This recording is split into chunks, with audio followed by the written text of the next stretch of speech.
What happened? What did he do? What did they do? Yeah. Well, it all starts when they brought him in. Chris signed a 1-year, $3.6 million vet minimum. Okay. I'm not the smartest nigga in the world. And he's not the best NBA player. Right? But 3 mil?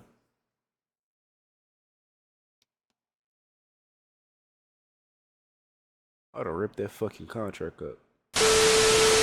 It's like bringing Russell Westbrook onto your team and being like, don't worry, he's not going to play a whole lot. He'll just sit there into the bench. He'll be fine. Good luck.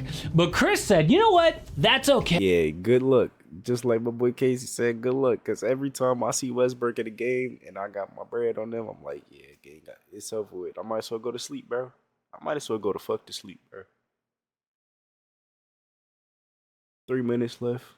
We up 1 point. And we sub in Westbrook, I know what time it is, bro. It's sleep time.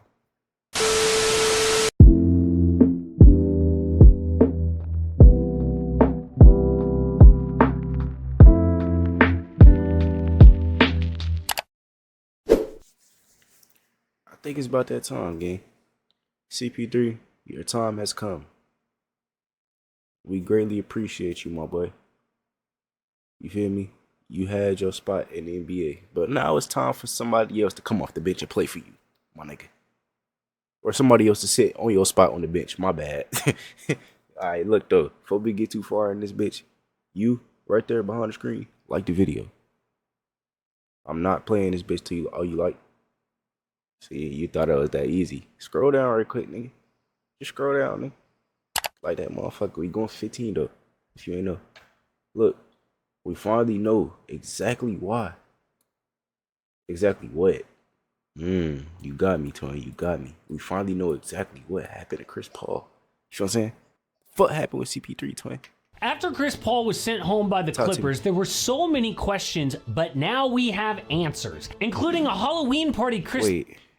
We talk about some old shit or some shit that just happened? After Chris Paul was sent home by the Clippers, there were okay. By the Clippers. He got sent home by the Clippers. So many questions, but now we have answers, including a Halloween party Chris threw for teammates, but only 3 people showed up.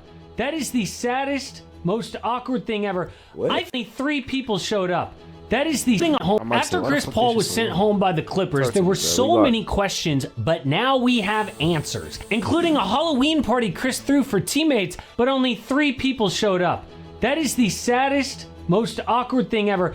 I feel embarrassed for him just hearing that story. But that got a lot of attention because it's sad. There are so many more juicy details in this report on what it's sad. Casey. Okay. There are so many more juicy details in this report on what actually happened between CP and the Clips. But after hearing this, you know exactly why things went south and the exact moment that they decided to send dude packing. But before we get into this, Ramona Shelburne did this reporting. She is... I was ready to black screen y'all at twin. I got out like y'all be doing them ads too much. You say before we get into it, that sound like an ad lead up. She's an awesome journalist at ESPN. Link to her report is in the description. Please go read it. But Chris was sent home past midnight after loss to the Heat. He posted on IG that he'd been kicked off the very team that will one day retire his jersey. That sent social media into panic mode. What happened? What did he do? What did they do? Yeah. Well, it all starts when they brought him in. Chris signed a 1-year, $3.6 million vet minimum. Okay. I'm not the smartest nigga in the world. And he's not the best NBA player. Right? But 3 mil?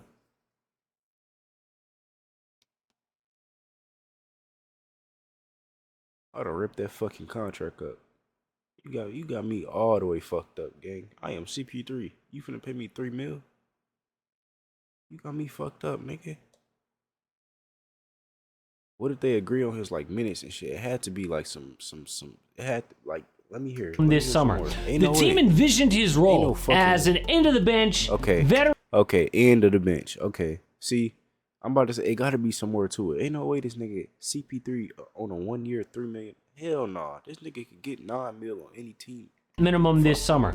The team envisioned his role as an end-of-the-bench veteran leader that they needed, low maintenance. Kawhi and James Harden are the exact opposite. I mean, they're talented and respected, but I get that though. Kawhi, James Harden, John Collins, Zubac, like, you got a full blast right there, and then you got heat coming off the bench. You feel me? You got some heat coming off the bench. So I do feel that. Not too big on vocal leadership, but several players were concerned about CP taking their minutes. But I lost my wallet. No joke, I have officially called the search off. The thing is gone. We're not doing this. All 82, and he's sketchy to begin with because this guy just played. I got that bitch ready today, twin. We not giving no free promo. Hit my DMs, hit anything, my nigga. I'll promote your shit, but you gotta pay me first. All 82, and he's so competitive. It's like bringing Russell Westbrook onto your team and being like, don't worry, he's not gonna play a whole lot. He'll just sit there into the bench, he'll be fine. Good luck. But Chris said, you know what? That's okay. Yeah, good luck. Just like my boy Casey said, good luck. Because every time I see Westbrook at a game and I got my bread on them, I'm like, yeah, gang, it's over with. I might as well go to sleep, bro. I might as well go to fuck to sleep, bro. 3 minutes left. We up 1 point and we sub in Westbrook. I know what time it is, bro. It's sleep time. Yeah. And if his props for points is still open, it's vote under on his ass, Tom. Because, yeah, Westbrook. Hey, as long as I can compete. I mean, I may be 41 years old, but I can do this. Be an extension of the coaching staff. So, not an ideal start, but once the season began, things really went south. Every time CP tried to suggest something, people were like, who the hell is this guy and why is he telling me how to do my job? Like, he suggested that a teammate change his training methods, so the Clippers staff felt threatened. He challenged players, told them how to run plays. People got offended. But some people say it's not even the suggestions, it's the way he does it, his delivery. Another team exec said, that's how Chris is. He wears you out. He convinced he's right, and often he is right, which kind of pisses you off. Then he'll go around to everyone until you agree with him. And you will see that over and over here. But things got worse behind the scenes at practice. So Chris was running the second unit in training camp and kicking the starters' ass. Ty Lue even played Chris like near 20 minutes in preseason, and people were like, yo, what about small role? But that made Chris even more empowered to do his thing. And that exact moment, everything cracked. That exact... You say, you gotta think though, that's when Kawhi was still out though. You feel me? Like, that was before Kawhi was taking up the minutes. Said, yo, if all they wanted was a cheerleader, why did they sign Chris Paul? So game 1 against the Utah Jazz, Utah wins by 21 points. Immediately, Chris tries to get everyone into a team meeting in the locker room. No one's interested. Few nights later, after a win over New Orleans, Chris and his wife threw a Halloween party at the arena. I'm talking food, decorations, team bonding. 3 people showed up. Holy shit. Alright, think about it though. Realistically, 3 niggas showed up. It's 15 niggas on the team. Y'all got bare minimum 3 coaches. Y'all got the GM. You got, you know,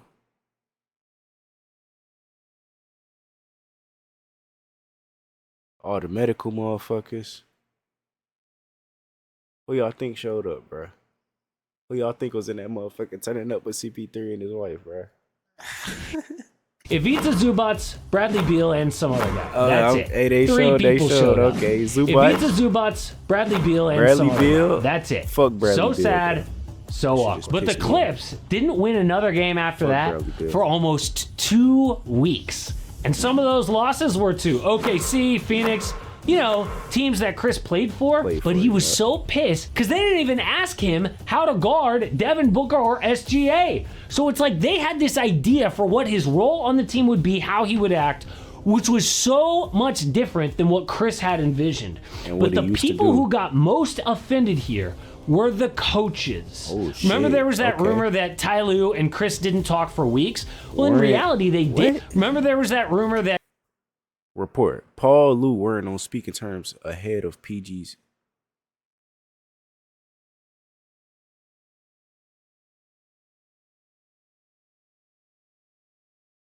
Right. Let's just keep playing. Ty Lue and Chris didn't talk for weeks. Well, in reality, they did talk, but it was Chris giving Ty suggestions about team meetings and more practice. And then it was Ty being like, by the way, you're not going to play tonight. For the first time ever in your entire life, you are sitting on the bench the entire game. So when Chris started getting DNPs, they really hated each other. But the other coach here was Jeff Van Gundy. Ooh. And you want to talk opinionated? ESPN says that he and CP butted heads all year long. You think? Even from this clip alone, if you don't know who this guy is, even from this clip alone, it's going to tell you a lot. The other coach, like Ty Lue, he could get mad from time to time. And he be tweaking. He do. But this guy right here was Jeff Van. Look at his fucking haircut. Any nigga with this haircut, you don't want to piss him off, bro. He owns a shotgun. You don't want to piss him off. Gundy. And you want to talk opinionated? ESPN says that he and CP butted heads all year long. You think? Do you remember this guy as a broadcaster? When I go to the writers to tell me who can guard in this league, I'll put a gun to my own head. Oh my God.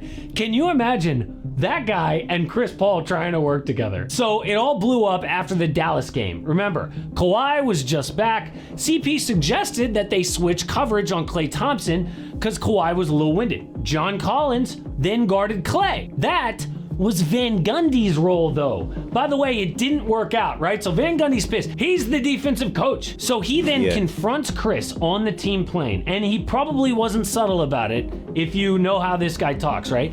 And then Chris gets real pissed. Okay, he walks back on the plane. He confronted that nigga on the plane. They ain't even get to land. Damn. Holy shit, okay. And then Chris gets real pissed. Okay, he walks back on the plane over to Chris Dunn and Kawhi. He has them stand up and he goes, hey, was that a suggestion that I was telling you, or was I like commanding you to switch? And Kawhi was like, oh, it was a suggestion. And Chris was like, see, suggestion, what's wrong with that? And that is when Van Gundy said, well, you don't have that leeway here anymore. Now, this was after Chris had been talked to by coaches, the front office, Ty Lue, all year, and then was given a final warning. So at that point, they figured we cannot wait anymore. We don't care that we're all the way across the country on the road. We are losing. This is way too much drama for the 12th guy on the bench. It is best to send him home. Yeah. So front office guy Lawrence Frank said, okay, if that's what we're doing, I'm going to tell Chris in person. Now, the meeting got pushed back until way late for a whole bunch of reasons, but this was like, almost 3 a.m. Chris was stunned. He did not see this coming. He even brought Brooke Lopez into the room to try to back him up. Which is apparently like what Chris does. Whenever someone disagrees with him, he's gonna get other people involved to tell you why you're wrong and he's right. But the decision was already made. So they said, hey, look, you're going home, but you're a legend. We're gonna retire your jersey here someday. Do you want to put out like a joint press release saying that we both decided on this? And Chris was like, hell no. He stormed out of the room, posted on IG, I just got sent home. So the reports were true. Damn, you fast with it, my boy Casey. Goddamn, 38 seconds. It wasn't like one big thing that happened. It was little things throughout the season that built up to this disagreement on the airplane between CP3 and Jeff Van Gundy. But the Clips messed up. They knew what his leadership style was. Would never work on a veteran team like this and veteran coaches. And once they started losing games like that, oh, it was toxic. And by the way, and once they started losing, I'm tired of seeing this fucking number 33 on the court, bro. Can we stop subbing this nigga in, please? I'm tired of seeing Nicholas Batum play. Can you retire too? Can you get sent home too, my guy? It should have been a 2-for-1 package. Losing games like that, oh, it was toxic. And by the way, when he says, oh, Ty Lue didn't talk to me for weeks, it's like, he kind of did. He talked to Chris throughout the year and told him exactly what he thought, but nothing ever changed. So what was the point of having the exact same conversation for like the 100th time? I think we've all been there. But I think this one comment said it best. Honestly, it seems like throughout his career, Chris Paul has graded on veterans, yes, but been a good leader for young players. So I'd guess that he came off as very patronizing and micromanager to the vets. But to the young guys, though, that will come off as a leader who is focused on details. And on a team full of vets that's losing, this was never going to work, especially at 41 years old. Full of vets that's losing, this was never going to work, especially at 40. Yeah, I think he knew this was the last one right here. I'm pretty sure, yeah. Yeah. 41 years old, and he's not able to lead the team with his play on the court anymore. So this didn't work out, and I'm honestly not surprised. Bro, but CP's old team, man. the Spurs, are now way ahead of schedule. By the way, just like all the teams that he played on and eventually left, they took off. But they just lost the NBA Cup, right? However, we learned so much about who this team was without Victor Wembanyama the last month. But now that he's back, yeah, the I ain't gonna lie, this motherfucker Wemby done got better, man. I ain't gonna lie.